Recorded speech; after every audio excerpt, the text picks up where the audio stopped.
Hello and welcome to this Friday edition of Beer Bros. Today we drink our last of our berry beers.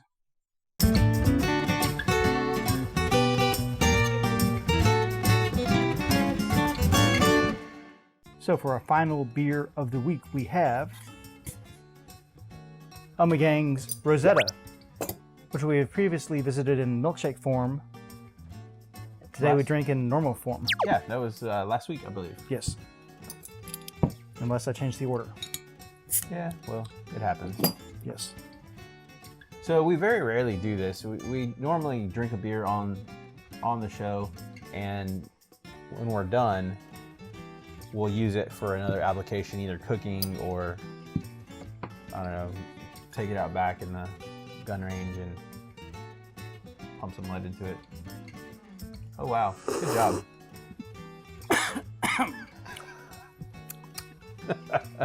This is of course a clean cloth. Sticking with tradition, Keith Yes. spilled all over it. That's okay. That's not as bad as the ones that we've had before. Yes. Especially with milkshakes. Yeah. So pretty wide spectrum of colors this week.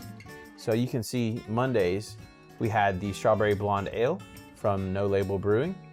Wednesday we had the Epic Brewing Brainless Raspberries.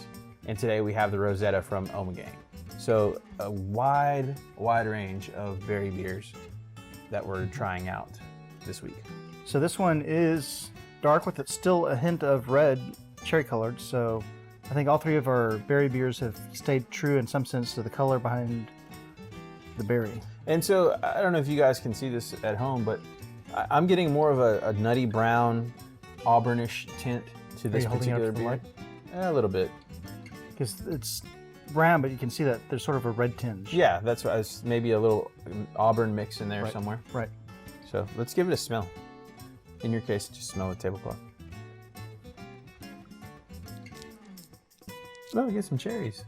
Yeah, get some cherries in there. So not bad. And I think I mentioned that too whenever we were using this beer to cook with. When we were using this beer to make the milkshakes with, I could get the cherries right off the top of the whenever you open the can. So Okay. that was one thing that was prevalent. Okay.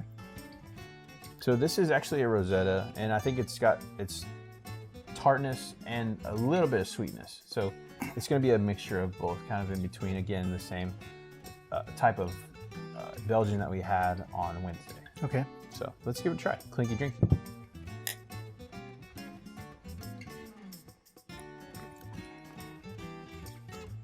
This is a lot more crisp.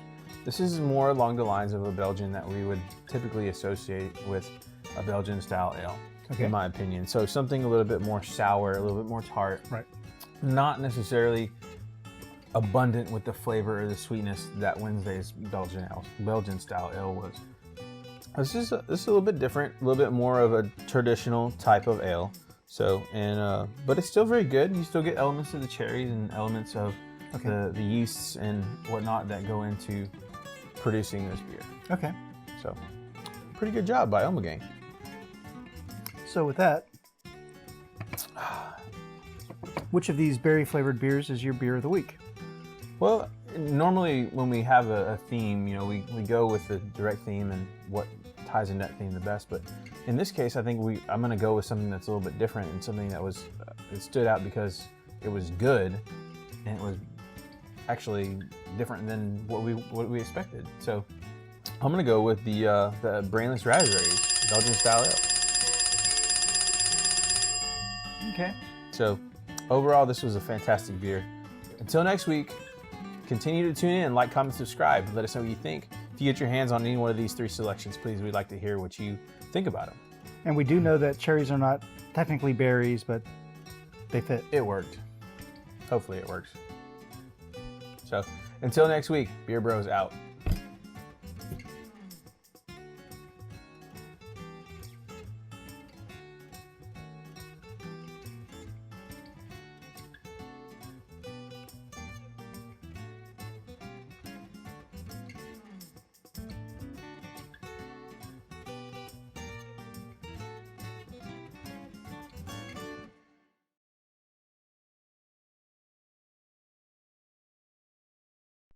Hello and welcome to this Friday edition of Beer Bros. Today we finalize our berry beers with one last ale. Is it an ale? Better I think be. it's a Rosetta. That's a stone. Well, it is a stone fruit.